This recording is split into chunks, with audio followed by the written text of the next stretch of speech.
மைண்டை ரிலாக்ஸ் பண்ணாமல் கடவுள்கிட்ட கூட நீங்கள் பிரார்த்தனை செய்யவே முடியாது. உங்களுக்கு எது பிடிக்குதோ அதை தினமும் 10 நிமிஷம் செய்யுங்க. அதுக்கப்புறமா சவாலாக இருக்கக்கூடிய விஷயத்தை கையில் எடுங்க. உங்கள் சவால்கள் அவ்வளவு எளிமையாக இருக்கும், அவ்வளவு எளிதாக இருக்கும். குடும்பத்தில் பிரச்சனைகள் இருக்குதுன்னு சொல்லி ஃபீல் பண்ணவே வேண்டாம். இது எல்லாமே கர்ம வினைகளின் அடிப்படையிலே நடக்குது. ஒரு பிரச்சனைக்கு பின்னாடியும் கடவுள் ஒரு பெரிய அதை தீர்ப்பதற்கு உண்டான ஒரு முக்கியமான மந்திரத்தையும் வச்சிருக்காரு. அதனால் பிரச்சனைகளை பார்த்து பயந்துட்டோம் அப்படின்னா ரொம்ப கஷ்டம். அடுத்தது, வியாபாரம் சரியில்லை, வியாபாரம் பெரிய அளவில் போகலைன்னு சொல்கிறவங்களுக்கு ஒரே ஒரு விஷயங்கள் தான். இந்த வியாபாரத்தை இந்த மைண்டில் வச்சு செய்யுங்க. நீங்கள் அடுத்த 10 வருஷத்தில் உங்கள் ஊருக்கே நீங்கள் தொழில் அதிபராக மாறுவீர்கள். ஸோ எல்லாமே இங்கே நடக்கும், நடந்தே தீரும். ஆனால் நீங்கள் மனது வைத்தால் அத்தனையும் உங்களுக்கு சீக்கிரமாகவே நடக்கும். சில பேர் சொல்கிறாங்க, இன்னும் எத்தனை வருஷம் பிரச்சனை தீரும்னு. இப்போ சொல்கிறேன், மனசை சரி பண்ணிக்கோங்க, செயல் ஆரம்பிங்க. அடுத்த 48 நாட்கள் உங்கள் வாழ்க்கையில் ஒரு பெரிய மாற்றத்தை ஏற்படுத்தி அதன் மூலமாக ஒரு தொடக்கத்தையும் அவர் ஏற்படுத்துவார்.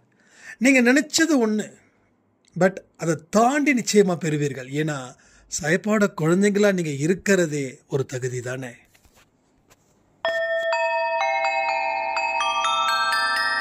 ஓம் சாயிரா சாயிரா, ஓம் சாயிரா சாயிரா, ஓம் சாயிரா சாயிரா, அன்பே சாயிரா, பேரன்பே சாயிரா, அகிலம் தளிக்க ஆத்மா விழிக்க அனுதினம் சாயிரா, எங்கள் அன்பே சாயிரா.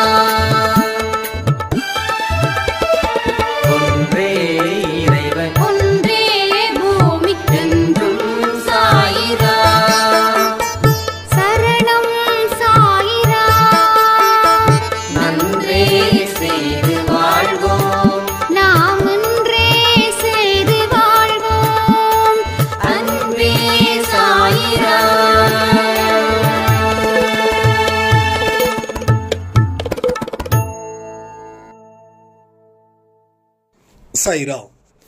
என் உயிரின் உயிரானவர்களே, வாழ்க்கை எவ்வளவு பெரிய ஒரு பாடத்தை கற்றுக் கொடுக்குது. அனுபவக்காரர்கள் மட்டும்தான் ஜெயிக்க முடியும் அப்படின்னு இன்னைக்கு காலையில் கொடுத்த ஒரு பதிவில் நான் தெரிஞ்சுக்கிட்டேன். எங்கடா நம்ம பிரச்சனை அப்படியே இருக்குதேன்னு நினைக்கும் போது அந்த 30 நிமிஷ பதிவு எங்கெங்கெல்லாம் பிரச்சனை இருக்குது, இங்கே இருந்து சரி பண்ணு அப்படின்னு சாயப்பா எனக்கு முன்னாடி உட்காந்து ஒரு கிளாஸ் எடுத்தது போல இருந்துச்சு. இன்னைக்கு மதியம் கொடுத்த 12 மணி பதிவு அப்படின்னு ஒரு சாய்ராம். வாழ்க்கையில் எது வந்தாலும் ஏற்றுக்கொள்ளணும் அப்படின்ற ஒரு பக்குவத்தை எனக்கு அமைச்சு கொடுத்துருக்குதுங்க. இந்த பக்குவம் நிச்சயமா என் வாழ்க்கையை உயர்த்துன்ற நம்பிக்கையோட நான் வாழ ஆரம்பிக்க போறேன்னு இன்னொரு சாய்ராம். ஸோ இன்னைக்கு காலையில் கொடுத்த ஒரு பதிவு தடபுடலான விருந்து அப்படின்னு இன்னொரு சாய்ராமும் சொல்லியிருந்தாங்க. நம்ம கொடுக்குற பதிவு எல்லாமே தடபுடலான விருந்து தான். எதுவுமே ரசம் சாப்பாடு மட்டும் போட்டு அனுப்பலை, வெறும் தயிர் மட்டும் போட்டு அனுப்பலை. சாப்பாடுன்னா என்ன இருக்கணும்? குழம்பு இருக்கணும், நான் வெஜிடேரியனாக கறி இருக்கணும், கறியில் 3 வகை இருக்கணும், வெஜிடேரியனாக 4-5 காய்கறிகள் இருக்கணும், எல்லாமே இருக்கணும். அப்படி தான் நம்ம எல்லா பதிவுகளும் நம்ம இங்கே கொடுக்குறோம். ஆனால் மனசுக்குள்ள ஒரு நம்பிக்கையை வச்சு நீங்கள் கேட்க ஆரம்பிச்சிங்கன்னா எல்லாமே தடப்புடலான விருந்து தான், அதில் மாற்றமே இல்லை. இப்போ வாழ்க்கையை நம்ம லேசாக எடுத்துக்கிறோமா, இல்லை வாழ்க்கையை கடினமாக எடுத்துக்கிறோமா? இதை பொறுத்து தான் வாழ்க்கை நமக்கு வழி கொடுக்கும். இப்போ வாழ்க்கை கடினம் அப்படின்றத நீங்கள் நினச்சிட்டிங்கன்னா அதில் இருந்து மீள முடியாது. வாழ்க்கை லேசாக தான் இருக்குது அப்படின்னு ஒரு சுய அறிவு வந்துருச்சுன்னா ஈஸியாக உங்களுக்கு கிடைச்சிடும். அதாவது எந்த மனுஷனும் கடினமாக ஒர்க் பண்ணுறவனை பார்த்தா ஜெயிக்க மாட்டான். நல்லா யோசிச்சு பாருங்களேன். நான் கஷ்டப்பட்டு உழைக்கிறேன்னு சொல்லக்கூடிய மனுஷன் இந்த உலகத்திலே 80% மக்கள் அவங்க எல்லாரும் ஒரு ஸ்டேஜுக்குள்ளே தான் இருப்பாங்க. அந்த 20% மக்கள் இருக்காங்கல்ல, அதை உழைக்கும் வர்க்கத்தில் சொல்கிறேன், உழைக்காத வர்க்கத்துக்கு நான் பெர்சன்டேஜுக்கு போல. அந்த 20% என்ன பண்ணுவாங்க, அதை கடினமாக நினைக்க மாட்டாங்க, அதை உழைப்பாகவும் நினைக்க மாட்டாங்க, தனக்கு ஒரு சவாலாக நினைப்பாங்க. ஏதோ ஒரு மூவியில் சூர்யா சொல்லக்கூடிய டைலாக் தான், கஷ்டப்பட்டு உழைக்கணும் அப்படின்னு நினைக்காத, இஷ்டப்பட்டு உழைக்கணும்னு நினை. அப்போ இஷ்டப்பட்டு நினைச்சி உழைச்சா படுற கஷ்டம் கூட தெரியாது. ஆனால் கஷ்டப்பட்டு நான் உழைக்கிறேன் அப்படின்னு நினைச்சா ஒரு நொடிப்பொழுதும் உனக்கு கஷ்டமாகவே இருக்கும். அப்போது வேண்டாத ஒரு வேலையை நீ செய்கிற, அதனால உனக்கு எந்த லாபமும் இல்லை. ஆனால் இஷ்டப்பட்டு செஞ்சு பாரு, 10 மணி நேரம் நீ வேலை செஞ்சா கூட இவ்வளோ நேரம் ஆயிடுச்சு வேலையில் மூழ்கிட்டேன்னு சொல்லுவோம். ஆனால் இப்போ 3 மணி நேரம் வேலை செஞ்சால் கூட நேரத்தை பார்க்குறோம், 3 மணி நேரம் தானே ஆச்சு, நான் எவ்வளவோ நேரம் வேலை பார்த்துட்டு இருக்கேன் அப்படின்னு. ஸோ இஷ்டத்துக்கும் கஷ்டத்துக்கும் இருக்கக்கூடிய வித்தியாசம்தான் 80%, 20%. இஷ்டப்பட்டு உழைச்சவன் 20%, அவன் தலைவனாக நின்னான். கஷ்டப்பட்டு உழைக்கணும்னு நினைக்கிறவன் தொழிலாளியாகவே நின்றுட்டான். இவ்வளோதான். அதாவது நாம் தூங்கும்போது கூட பணம் வரணும்னு சொல்லுவாங்க. நம்ம தூங்கும்போது கூட சம்பாதிச்சுக்கிட்டே இருக்கணுமா? அது யாரால் முடியும் தெரியுமா? ஒரு பெரிய ஃபேக்ட்ரியை வச்சு ஒரு 100 பேர் ஒர்க் பண்ணுறாங்க அப்படின்னா அந்த 100 பேர் ஷிஃப்ட்டு பேஸில் ஒர்க் பண்ணும்போது முதலாளி தூங்குவார், வேலை பாட்டுக்கும் நடக்கும். இப்போ 100 பேர் வேலை செய்யலை, ஒருத்தன் தான் வேலை செய்யணும்னா நான் தூங்கும்போது சம்பாதிக்க முடியாது, விழித்திருக்கும் போது தான் சம்பாதிக்கவே முடியும். அதான் தூங்கும்போது கூட சம்பாதிச்சுக்கிட்டே இருக்கணும்னு சொல்கிறது. அப்போ ஒரு நிறுவனத்தை நீ கொடுக்கணுன்னா ஹார்ட் ஒர்க் பண்ணணும். ஹார்ட் ஒர்க் பண்ணால் போதுமா? அறிவுபூர்வமான வேலையும் செய்யணும், ஃபிசிக்கலாகவும் நீ தயாராகணும், மென்டலாகவும் ஒர்க் பண்ணணும், மைண்ட் அளவுலேயும் ஒர்க் பண்ணணும். மென்டல்னால் அந்த மென்டல் கிடையாது. ஆனால் ப்ரெஷரை ஏற்றிக்கக்கூடாது. ப்ரெஷர் ஏற்றிக்கிட்டால் எல்லாமே நாசமாக போயிடும். ஸோ ப்ரெஷர் இல்லாமல் ஜாலியாக ஆடி பாடி உன்னோட தொழிலை செஞ்சுப்பார். தொழிலில் இருக்கக்கூடிய நேர்மையை கடைபிடிச்சுப்பார். தொழிலை தர்மத்தோடு நடத்து. தொழிலுடைய எத்திக்ஸை என்றைக்குமே ஃபாலோ பண்ணு. லாபம் வைக்காமல் தொழில் செய்யாத. நஷ்டத்துக்கு தொழில் செய்கிறது தர்மத்தை மீறுற. அப்படி நஷ்டத்துக்கு தொழில் செய்யணும்னா அதை சர்வீஸாக பண்ணிட்டு போயிடு. ஆனால் இதெல்லாம் தொழில் எத்திக்ஸு. அப்போது உன்னோட லைஃப்பில் ஒரு நம்பிக்கை உனக்கு இருக்குது, நீ வாழ்ந்துட முடியும். உன்னோட பேச்சை கேட்பதற்கு பல வாடிக்கையாளர்கள் இருக்கிறாங்க, நம்புகிறாங்க. அதை நீ உருவாக்கியிருக்க, அதை காப்பாற்று. உருவாக்குனா போதுமா? காப்பாற்றணும்ல. உருவாக்குறது பெரிய விஷயம் அப்படின்னா அதை விட பெருசு காப்பாற்றுறது. ஸோ இதே போல தான் வாழ்க்கையில் வாழக்கூடிய வாழ்வும். அப்போது தொழில் நடத்துவதற்கு ஒரு நேர்மையான குணம், 2வது ஆர்வத்தோடு செய்யக்கூடிய விதம், இதையும் நீ வாழ்க்கையில் போட்டுட்ட அப்படின்னா நீ தொழிலில் எவ்வளோ பெரிய சக்கரவர்த்தியாக இருக்கியோ அதே போல் வாழ்க்கையிலையும் நீ சக்கரவர்த்தியாக இருப்ப. சில பேர் பார்த்தீங்கன்னா பிஸ்னஸில் சக்ஸஸ்ஃபுல்லாக இருப்பாங்க, ஆனால் பர்சனல் லைஃப்பில் ஃபெயிலியராக இருப்பாங்க. ஸோ அதை பேலன்ஸ் பண்ண முடியாது. ஸோ ரெண்டுத்துலேயும் பேலன்ஸ் பண்ண முடியாமா? S, absolutely. பிஸ்னஸில் என்ன டெக்னிக்ஸோ அதுதான் வாழ்க்கையிலையும். வாழ்க்கையில் விட்டு கொடுத்து போ, ஆனால் பிஸ்னஸில் விட்டு கொடுக்குற இடத்துல விட்டு கொடு, ஆனால் வாழ்க்கையில் விட்டு கொடுத்து போ. வீட்டில் தோத்துடு, தப்பே கிடையாது, நீ ஜெயிப்ப வெளியில்.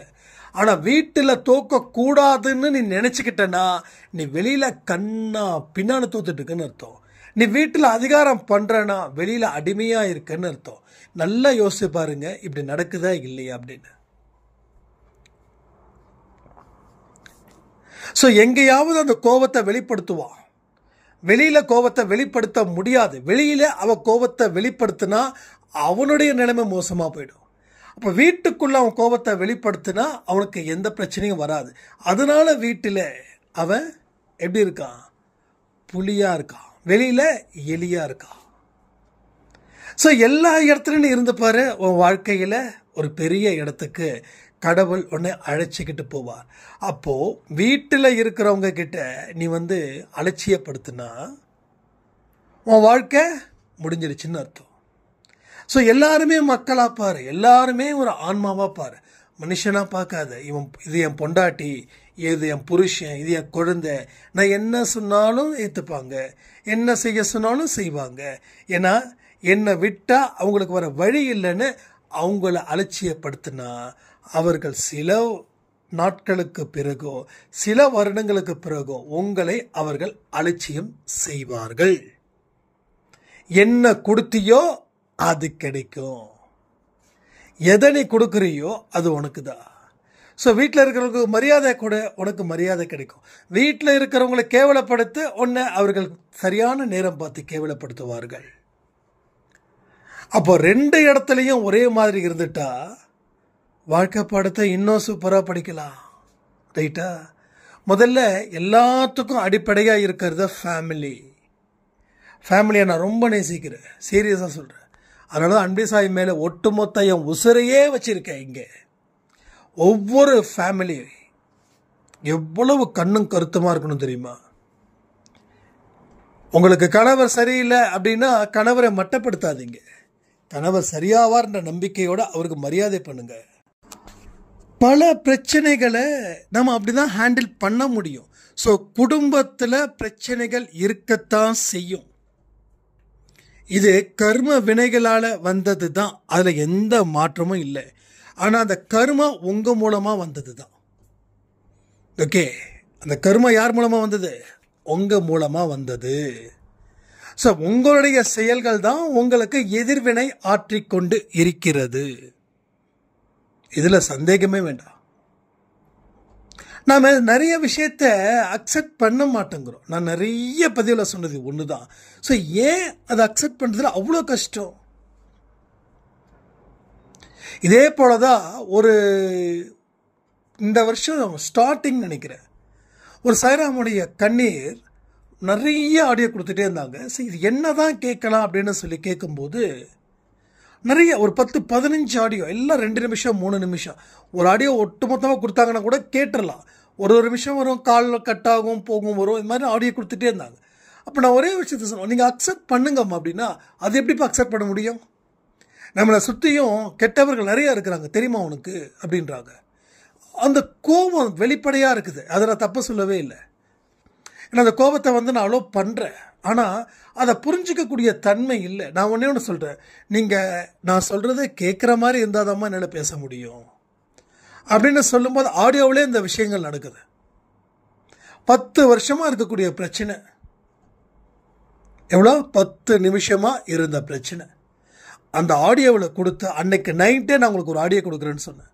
அந்த ஆடியோவை கொடுத்து அவங்க அது இம்பார்ட்டண்டான ஆடியோவாக சொல்லி அதை டவுன்லோட் பண்ணி வச்சுருக்காங்க. இப்போது அவங்களுடைய பிரச்சனைகள் சால்வ் ஆயிடுச்சு.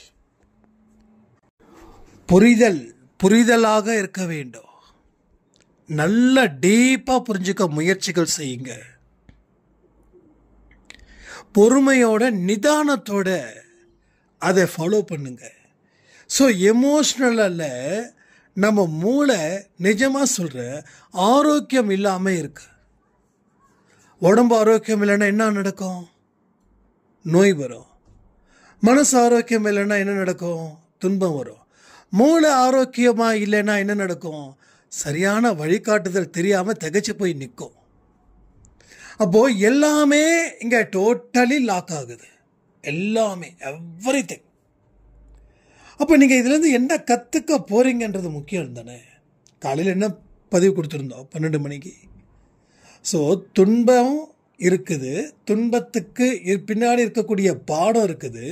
2ல் ஏதோ அதுதான் வாழ்க்கையில் ஜெயிக்கிறாங்க. அந்த 20% இப்போ சொன்னால இந்த பதிவில் அவங்க சொன்னது அந்த அனுபவ பாடம் நல்லா படிச்சாங்க, சிக்கல்களை இருந்து தப்பிச்சாங்க, சிக்கல்களுக்குள்ள அவங்க விடல. இது இந்த இடத்துல வலை இருக்குதுன்னு கடவுள் காண்பிச்சார். ஏன் தெரியுமா? நீங்க அந்த பாடத்தை படிச்சதால தானே. இப்போ ஒரு கணக்கு வாத்தியார் பாடம் சொல்லி கொடுத்துட்டு இருக்காரு, உங்களுக்கு ஓரளவுக்கு புரியறதால தான் அது அண்டர்ஸ்டாண்ட் பண்ண முடியுது. புரியாத ஒரு பாடத்தை அவர் சொல்லி கொடுத்தாருன்னா உங்களால் அண்டர்ஸ்டாண்ட் பண்ண முடியுமா? இப்போ கடவுள் கொடுத்த பாடத்தை படிக்கலைன்னா வாழ்க்கையில் எதையுமே சாதிக்க முடியாது. இப்போ கடவுள் என்ன பாடத்தை கற்றுக் கொடுக்குறாரு? அது இங்கே முக்கியம். அந்த வாழ்க்கையில் ஓட விடுறாரு. வாழ்க்கையில் ஓட விடுறாரு. ஓடும்போது கீழே விடவும் சொல்கிறாரு, விழுந்த உடனே எழுந்திருக்கவும் சொல்கிறாரு. அப்போ மறுபடியும் ஓட சொல்கிறாரு. அப்போ ஓடும்போது ஏன் விழுந்தோன்னு சொல்லி ஒரு பாடத்தையும் நமக்குள்ளேயே ஒரு உணர்வை ஏற்படுத்துகிறார். அந்த உணர்வை படிக்க வைக்கிறார். திரும்பவும் நீ விழாமல் போ. இப்போ இதுக்கு முன்னாடி விழுந்தது ஒரு வளைவில் விழுந்த, இப்போ விழுந்தது வேற இடத்துல விழுந்திருக்க. ஸோ முன்னாடி விழுந்த மாதிரி இன்னொரு இடத்துல நீ விழக்கூடாது. புதுசாக ஒரு இடத்துல விடு, அது தப்பு இல்லை, ஆனால் கற்றுக்கோ. எல்லாமே பாருங்க, சைக்கிள் ஓட்டும் போது உடனே வேகமாக ஓட்ட ஆரம்பிச்சிட்டோம். இப்போ கூட சைக்கிளில் கீழே விழுந்ததுக்கு உண்டான ஒரு தழும்பு என்னோட காலில் இருக்கு. ஸோ எல்லாருக்கும் அந்த தழும்புகள் நிச்சயமாக இருக்கும். எதை எதை கற்றுக்கிறோமோ கீழே விழுந்து தான் கற்றுக்கிறோம், விழாமல் கற்றுக்கவே இல்லை. அந்த பாடத்தை படித்த நாம ஏன் அதை மறந்தோன்னு தெரியல. ஏன் மறந்தோன்னு தெரியல. மறந்ததால வந்த பிரச்சனையா? எஸ், மறந்ததால தான் உனக்கு மறுபடியும் பிரச்சனை வந்திருக்குது. நீ மறக்கலைன்னா டெஃபினட்டா இந்த பிரச்சனை உன் வாழ்க்கையில் வந்தே இருக்காது. நீ சந்தோஷமான மனுஷனா, நீ கெத்தாக வாழ்ந்துட்டு இருப்ப, தலை நிமிர்ந்து வாழ்ந்துக்கிட்டு இருப்ப. ஒரு ராஜ வாழ்க்கை எப்படியோ அப்படி நீ இருக்கிறத நம்ம குடிசை வீடா இருக்கலாம், ஆனால் அந்த கம்பீரம் உங்ககிட்ட இருக்கு. ஸோ மாளிகையில் இருக்கிறவன் கூட கம்பீரமாக நிற்கல, ஆனால் ஒரு குடிசையில் இருக்கிறவன் கம்பீரமாக நிற்கிறானா என்னமோ இவங்ககிட்ட இருக்குதுன்னா அதுதான் அவன் கற்றுக்கிட்டு இருக்கக்கூடிய பாடம். அவன் தேர்ச்சி எந்த அளவுக்கு அடைஞ்சிருக்கானோ அவன் வீழ்ச்சி அடைவதில்லை என்ற பாடமும் அங்கே இருக்கு. அப்ப புரியக்கூடிய விஷயங்கள் ஏராளமாக இருந்தும் புரிஞ்சுக்காமலே வாழ்க்கையை வாழ்ந்துக்கிட்டே இருக்கிறவங்களுக்கு முட்டு சந்து ரெடியா இருக்குது. அதுக்கு மேல ஓட முடியாது, ஒளிய முடியாது. அப்ப ஏதாவது ஒரு பிரச்சனை வந்தா என்னங்க செய்ய முடியும்? எனக்கு அப்படியே மனசெல்லாம் பொங்குது, கோபம் வெடிக்குது, என்னால எந்த விதமான ஒரு நல்ல விஷயத்தையும் கூட செய்ய முடியல, இதை மறக்கணும்னு நினைக்கிற அப்படின்னு ஏகப்பட்ட கேள்விகள் ஒவ்வொரு மனுஷனுக்கும். ஏன் எனக்கும் அப்படிதான் இருந்தது. என்ன பண்றது? இந்த என்ன பண்றது அப்படின்ற ஒரு வார்த்தை எனக்குள்ள கேட்கும் போது நான் தோல்வியில போயிட்டு இருக்கேன்னு அர்த்தம். ஏன்னா கேட்கறதே வேற மாதிரி கேவலமாக கேட்போம். என்னதான் பண்றது, என்ன பண்றது அப்படின்னு ஒரு சுவாரஸ்யமே இருக்காது. அந்த வார்த்தை எவ்வளோ பெரிய வார்த்தை தெரியுமா? எவ்வளோ ஒரு பாசிட்டிவான வார்த்தை தெரியுமா? அந்த வார்த்தையை கூட நம்ம நெகட்டிவாக மாற்றிட்டோம். என்ன பண்ணுறதுன்னே தெரிலப்பா, என்ன பண்ணுறதுன்னே தெரிலடா அப்படின்னு. என்ன பண்ணுறதுன்னு தெரிலன்னா அப்புறம் ஏன் உயிர் வாழணும்? அப்போ இவ்வளோ நாள் என்ன பண்ணுங்க? அப்போ இவ்வளோ நாள் ஒன்றுமே பண்ணலையா? அப்போ இவ்வளவு நாள் எதுவுமே செய்யல, ரைட்? அப்போ நம்ம செஞ்சிருக்கோம், அதை கண்டினியூ பண்ணலை. செய்யாமல் இங்கே வாழவே முடியாது. செஞ்சுருக்கோம், என்னென்னமோ செஞ்சுருக்கோம், என்னென்னலாம் தெரிஞ்சுதோ அதை மட்டும் செஞ்சோம். ஜெயிச்ச இடத்துல கண்டினியூ பண்ணோம், தோத்து போன இடத்துல விட்டுட்டோம், மீண்டும் முயற்சிகள் செய்யலை. அந்த புதையல் அவன் வெட்டினவன் மாதிரி. அப்போ எல்லாத்துக்கும் ஒரு ஆழ்ந்த அறிவு. நீங்கள் ஒரு விஷயத்தை தெரிஞ்சுக்கணுன்னா அதனுடைய அறிவு கொஞ்சமாவது இருந்தால் தான் நீங்கள் அதை செய்யவே முற்படுறீங்க. அப்போ அதில் தோக்குறீங்கன்னும் போது அப்போ அது அறிவு இன்னும் பத்தலைன்னு அர்த்தம். ஆனால் நீங்கள் கடவுள் நமக்கு வழி கொடுக்கலன்னு நினச்சி அந்த வழியை நீங்கள் அடைச்சிட்டீங்க. ஆனால் அந்த வழி தான் கடவுள் கொடுத்த வழின்றது கடைசி வரைக்கும் தெரியாமலேயே போயிடுச்சு. லாஸ்ட் எண்டு வரைக்கும் உங்கள் வாழ்க்கையில் எந்த விதமான ஒரு விஷயமும் நடக்காம கடைசி வரைக்கும் நீங்க கொண்டு போய் சேர்த்துட்டீங்க. ரைட்டா? இப்போ இதெல்லாம் தான் உங்க வாழ்க்கையில மீண்டும் மீண்டும் புயலா அடிக்குது, சுனாமியா அடிக்குது. புயல் அடிச்சது அப்பையும் மாறல, சுனாமி அடிச்சது அப்பையும் மாறல, நிலநடுக்கம் வந்தது அப்பையும் மாறல. அடுத்தது இதை விட டேஞ்சரா இருக்கிறதுக்கு கடவுள் யோசிக்கிறாரோ என்னமோ தெரியல. அப்ப சின்ன ஒரு வார்னிங், எஸ் இது என்னோட வார்னிங். அப்ப இந்த இடத்துல நான் சரியில்லாம இருக்கிறதால தப்பு நடந்துச்சு, அப்ப நான் சரி பண்ணிட்டா எனக்கு பிரச்சனை இல்லைன்னு அந்த சின்ன வார்னிங் இருக்கும் போதே, அதாவது எச்சரிக்கை இருக்கும் போதே உங்களுடைய போக்க நீங்க மாத்தி இருந்தீங்கன்னா இன்னைக்கு எவ்வளவு பெரிய பிரச்சனை வந்திருக்காது. இன்னும் புரியுற மாதிரி சொல்லணும்னா, கடனே வாங்காம நீங்க கடன் வாங்க முதல்ல ஆரம்பிச்சீங்க, ஒரு 10,000 வாங்குறீங்க. அப்போ கூப்பிட்டு கொடுத்தாங்க,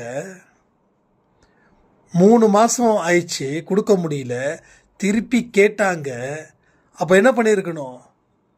ஸோ ரிலேஷன்ஷிப் பாதிக்குது, கடன் கொடுத்ததால, கடன் வாங்கினதால நம்ம சரியாக கொடுக்க முடியல, அதனால இந்த கடன் வாங்கக்கூடாதுன்னு முடிவு பண்ணியிருந்தா இன்னைக்கு கடன் 1 லட்சம் ரூபாய் வந்திருக்காது.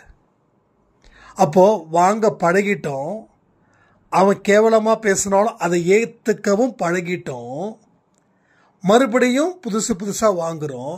ஒரு ஸ்டேஜுக்கு மேலே அவங்க இப்படி பேசுகிறாங்கன்னு சொல்லி கண்ணீர் விடுறோம். ஏற்றுக்க வேண்டியதை ஏற்றுக்காம ஏற்றுக்க கூடாததை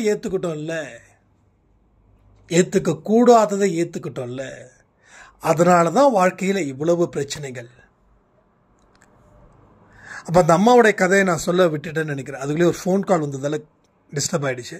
அப்போ அந்த அம்மாவோட என்ன ஆச்சுன்னா, திரும்ப திரும்ப அவங்க ஒத்துக்கவே இல்லை, ரொம்ப இது பண்ணுறாங்க, ரொம்ப வெளிப்படையாக கோவப்படுறாங்க, எல்லாம் பண்ணாங்க.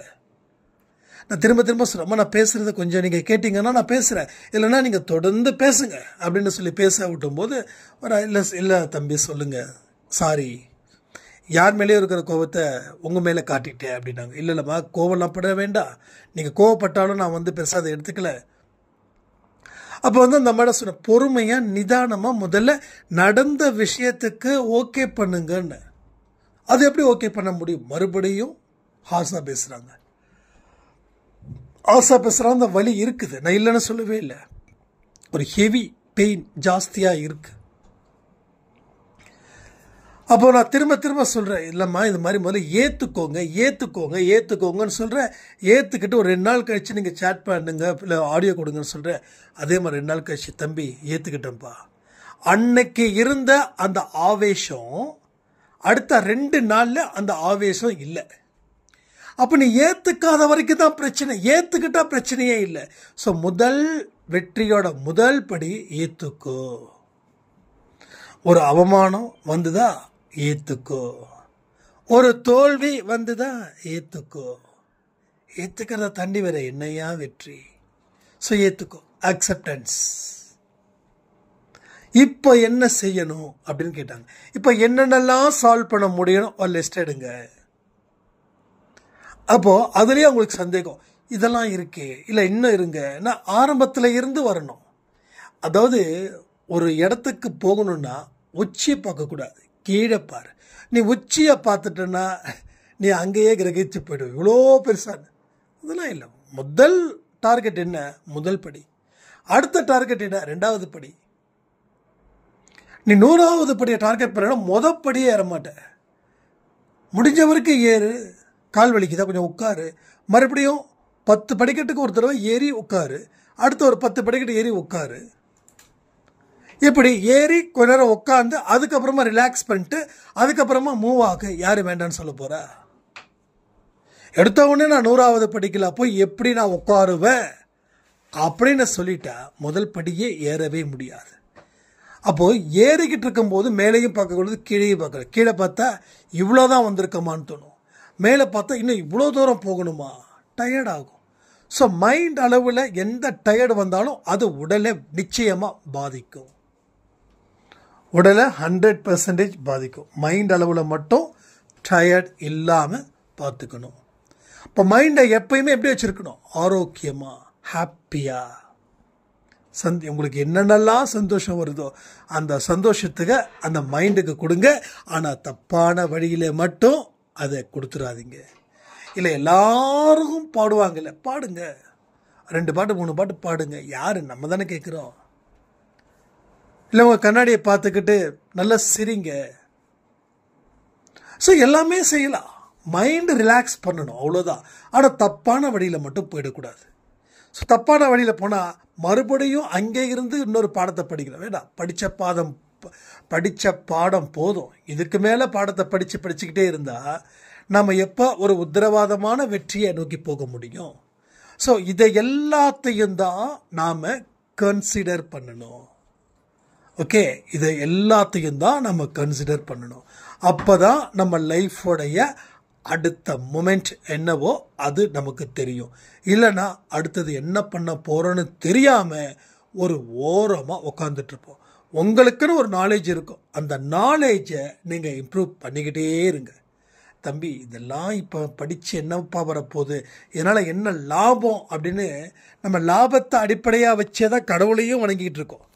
லாபத்தை அடிப்படையாக வச்சு தான் மற்ற மனுஷங்கக்கிட்டையும் பேசிகிட்டு இருக்கோம்.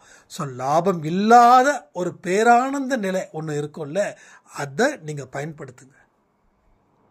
நான் படித்த நாலேஜை மறுபடியும் படித்து பாருங்கள். மறுபடியும் என்னென்னலாம் நீங்கள் கற்றுருக்கீங்களோ அதெல்லாம் ரீகால் பண்ணுங்கள்.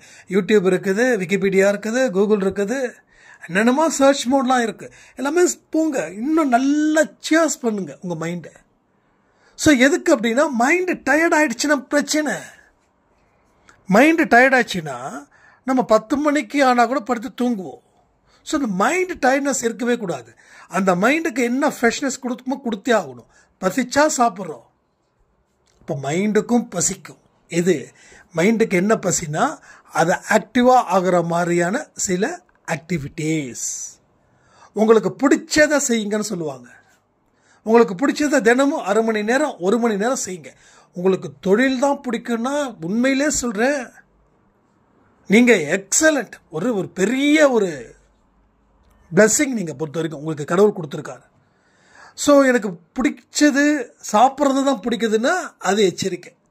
ஏன்னா அதிகமாக ஸ்ட்ரெஸ் ஆகி சாப்பிட்டவங்களோட நிலைமை 110 கிலோ 140 கிலோ மூச்சு வாங்குது. உடம்பை குறைக்க போராடிக்கிட்டு இருக்காங்க. முடியவே இல்லை. ஏன்னா 100 கிலோவுக்கு மேலே போனாவே it's a very very challenge, ரொம்ப சேலஞ்ச் அது. ஆனால் ஒன்று, மனசு வச்சா மார்க்கம் உண்டு. மனசு வச்சிட்டா இங்கே எல்லாமே சிறப்பாகவே நடக்கும். அதில் மாற்றமே இல்லை. ஸோ அந்த நம்பிக்கையை அந்த மைண்டு ரிலாக்ஸேஷன் பண்ணும்போது தான் கொடுக்கும்.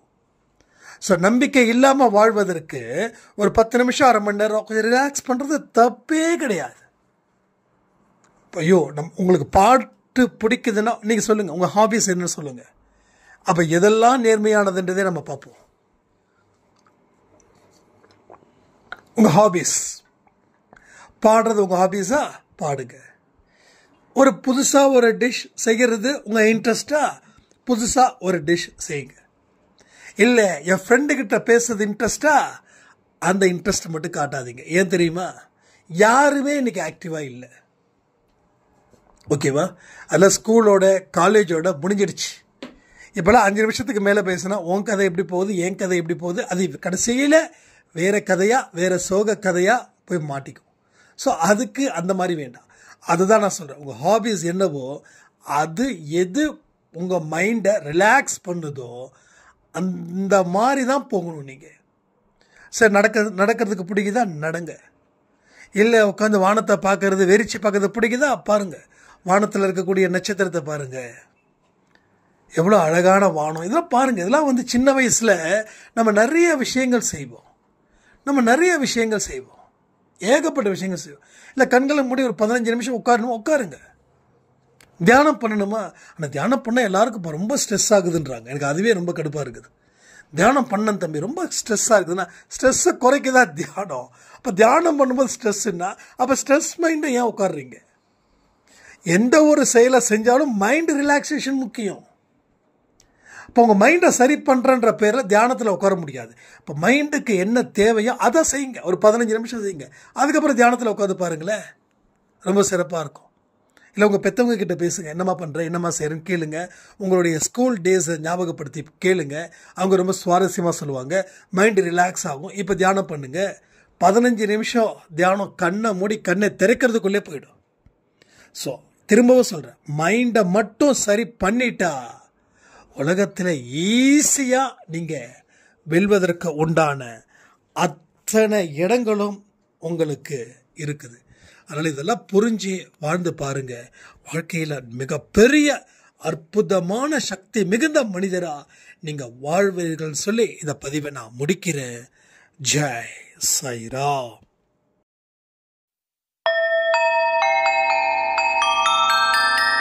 ஓம் சாயிராம்.